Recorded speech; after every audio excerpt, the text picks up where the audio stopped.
아멘. 감사합니다. 오늘 하나님께서 우리에게 주시는 말씀은 사무엘상 19장 말씀입니다. 사무엘상 19장 1절에서 8절까지 말씀 우리 함께 봉독하겠습니다. 19장 1절에서 8절까지 우리 함께 봉독하겠습니다. 이것은 하나님의 말씀입니다. 사울이 그의 아들 요나단과 그의 모든 신하에게 다윗을 죽이라 말하였더니 사울의 아들 요나단이 다윗을 심히 좋아하므로 그가 다윗에게 말하여 이르되 내 아버지 사울이 너를 죽이기를 꾀하시느니라. 그러므로 이제 청하노니 아침에 조심하여 은밀한 곳에 숨어 있으라. 내가 나가서 내가 있는 들에서 내 아버지가 곁에 서서 내 일을 내 아버지와 말하다가 무엇을 보면 내게 알려주리라 하고, 요나단이 그의 아버지 사울에게 다윗을 칭찬하여 이르되 원하건대 왕은 신하 다윗에게 범죄하지 마옵소서. 그는 왕께 득죄하지 아니하였고 그가 왕께 행한 일은 심히 선함이니이다. 그가 자기 생명을 아끼지 아니하고 블레셋 사람을 죽였고 여호와께서는 온 이스라엘을 위하여 큰 구원을 이루셨으므로 왕이 이를 보고 기뻐하셨거늘 어찌 까닭없이 다윗을 죽여 무죄한 피를 흘려 범죄하려 하시나이까. 사울이 요나단의 말을 듣고 맹세하되 여호와께서 살아계심을 두고 맹세하거니와 그가 죽임을 당하지 아니하리라. 요나단이 다윗을 불러 그 모든 일을 그에게 알리고 요나단이 그를 사울에게로 인도하니 그가 사울 앞에 전과 같이 있었더라. 전쟁이 다시 있었으므로 다윗이 나가서 블레셋 사람들과 싸워 그들을 크게 쳐 죽이매 그들이 그 앞에서 도망하니라. 아멘. 사울의 다윗을 향한 마음이 점점 나빠지고 있습니다. 다윗을 향한 사울의 마음이 어떻게 변했는지를 살펴보면 대략 다음과 같습니다.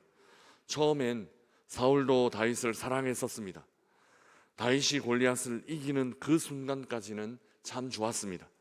그런데 개선 환영 인파들이 다윗을 더 많이 칭송하는 소리를 듣고 사울의 마음이 변하기 시작했습니다. 그 마음의 변화는 왕권을 잃어버릴 것에 대한 두려움 때문이었습니다. 다윗의 높은 인기가 자신의 자리를 위협한다, 그렇게 느꼈기 때문입니다. 사울은 점점 다윗을 질투하고 미워하기 시작했습니다. 이제는 다윗을 노골적으로 죽이려 하고 있습니다. 지난 본문까지 사울은 3번에 걸쳐 다윗을 죽이려고 시도했었습니다. 첫 번째 시도는 다윗과 단둘이 있을 때 창을 던져서 다윗을 죽이려고 했습니다. 이때 다윗은 악한 영에 시달리고 있는 사울을 위해 수금을 연주하고 있었습니다. 사울이 갑자기 다윗을 향해 창을 던졌고 다윗이 다행히 그 창을 피할 수 있었습니다. 두 번째 시도는 다윗을 블레셋과의 접경지대로 보내는 것이었습니다. 이른바 좌천한 것입니다. 예민한 블레셋과의 접경지대에서 지금도 블레셋과 이스라엘 사이에는 그 전쟁이 있습니다. 21세기가 되었는데도 전쟁이 있습니다.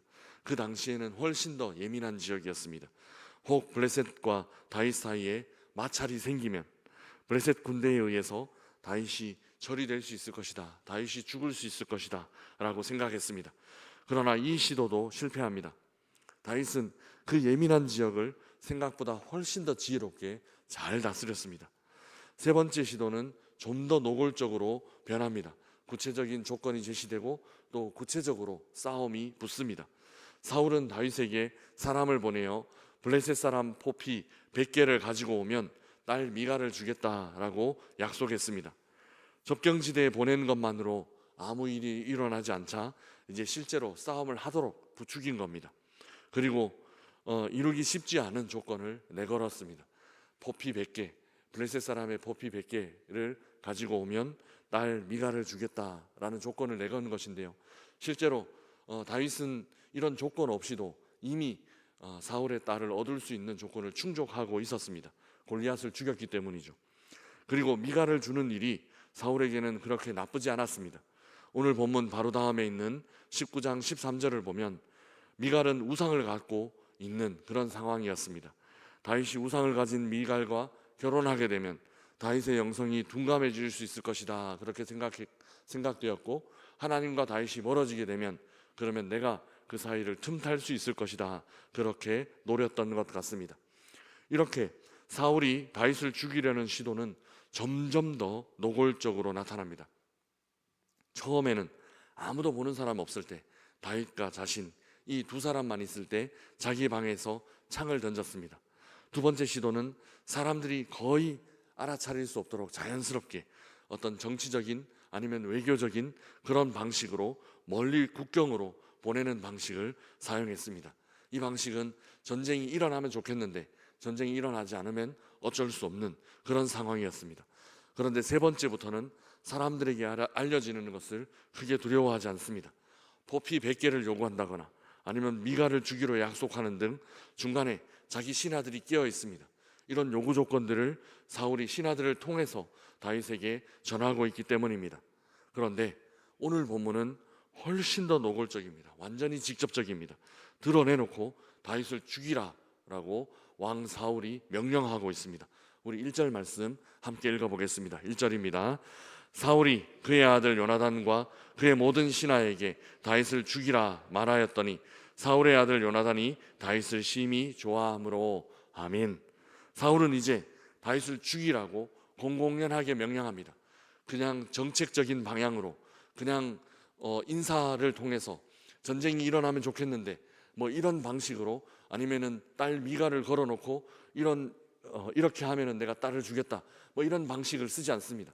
이제는 아주 노골적으로 아주 직접적으로 다윗을 죽이라라고 그렇게 명령을 내리는 것입니다. 지금까지 다윗을 죽이려는 마음을 이렇게 직접적으로 드러낸 적은 없습니다. 교묘하게 블레셋 사람들의 손에서 다윗을 죽이려고 꾀를 내기는 했지만 사울을 죽이고 싶어 한다라는 본 마음을 깨달은 사람, 이 사울의 마음을 깨달은 사람 주변에 그렇게 많지 않을 것입니다. 신하 몇 명 정도 안 왔을까 싶습니다.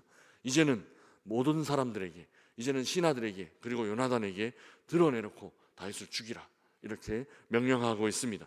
이제 더 이상 사울은 자신의 마음을 숨기지 않습니다. 이런 습성이 뭐와 많이 비슷한가 하면 죄와 많이 관련되어 있습니다. 많이 닮아 있습니다. 처음 죄를 지으면 사람들은 부끄러워합니다. 그리고 죄를 숨기려고 합니다. 사람들에게 알리고 싶어 하지 않습니다. 그런데 죄에는 점점 내성이 생깁니다. 무뎌진다라고 할까요?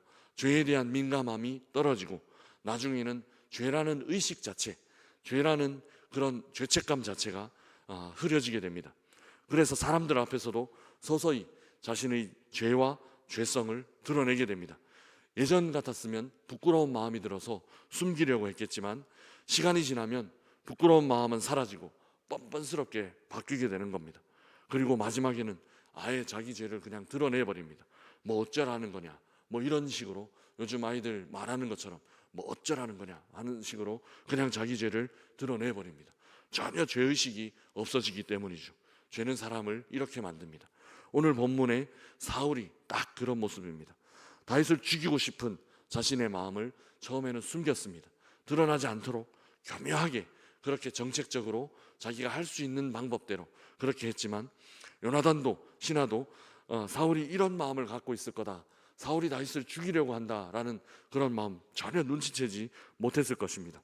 간접적으로 죽이려는 온갖 계략을 꾸몄지만 모든 계략이 성공하지 못하고 실패했습니다. 다윗을 죽이려는 자신의 계획이 실패하면 실패할수록 오히려 다윗이 더 두려워졌습니다. 왜냐하면 다윗과 함께 하시는 하나님을 느낄 수 있었기 때문입니다. 이 정도 되었으면 거기서 멈춰야 됩니다. 그냥 거기까지만 해야 됩니다. 하나님이 함께 하시고 하나님이 다윗의 편을 계속해서 들어주신다라는 것을 느꼈으면 거기서 멈추고 자신의 마음을 접고 돌아서야만 합니다. 그런데 사울은 그렇게 할 수 없었습니다. 이미 다윗을 죽이려는 마음과 어떤 이런 것이 강박같이 되어서 더 이상 돌이킬 수 없는, 또 더 이상 통제할 수 없는 지경에 이르렀기 때문입니다. 이 모습도 죄와 참 많이 닮아 있습니다. 죄에는 뭐가 있느냐 하면 가속도라는 게 있습니다. 처음에는 죄를 반복하는 속도가 느립니다. 그래서 언제든 내가 멈추고 싶을 때 그 죄 짓는 것을 멈출 수 있습니다.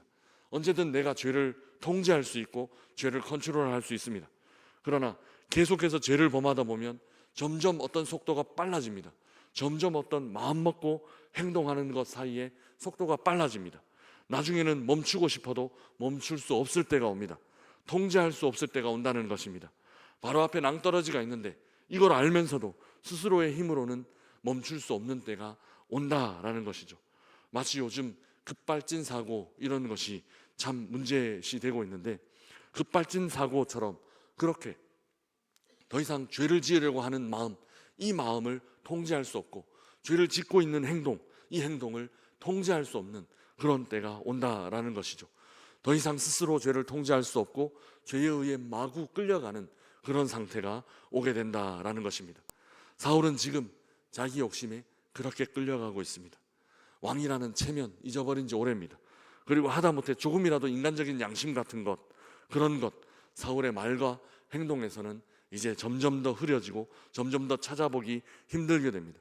그저 그 마음속에는 미움과 질투 그리고 욕심, 이런 거에 사로잡혀 그 죄성이 끄는 대로 끌려다니고 있는, 죄에 급발진하고 있는 모습을 보여주고 있는 것입니다.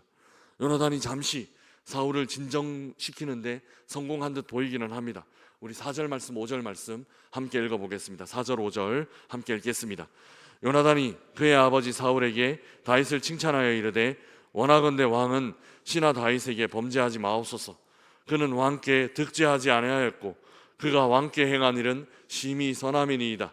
그가 자기 생명을 아끼지 아니하고 블레셋 사람을 죽였고 여호와께서는 온 이스라엘을 위하여 큰 구원을 이루셨으므로 왕이 이를 보고 기뻐하셨거늘 어찌 까닭 없이 다윗을 죽여 무죄한 피를 흘려 범죄하려 하시나이까.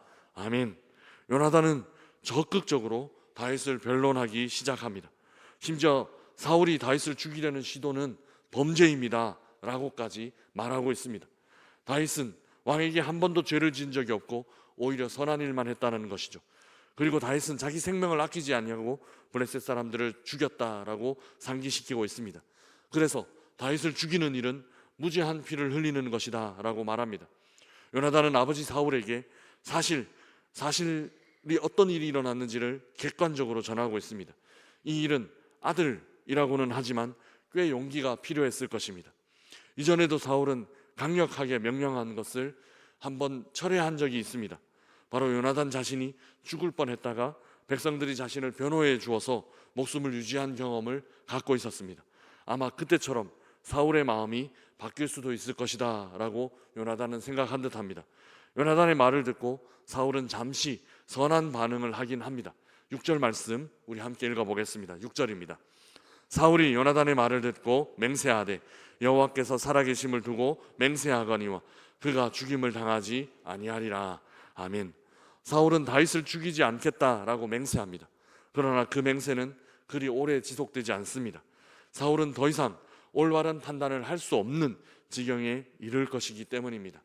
앞서 말씀드린 바와 같이 통제 불가능한 죄의 가속도, 죄의 급발진, 사울은 더 이상 자신이 통제할 수 없는 죄의 가속도에 휩쓸려 가고 있습니다.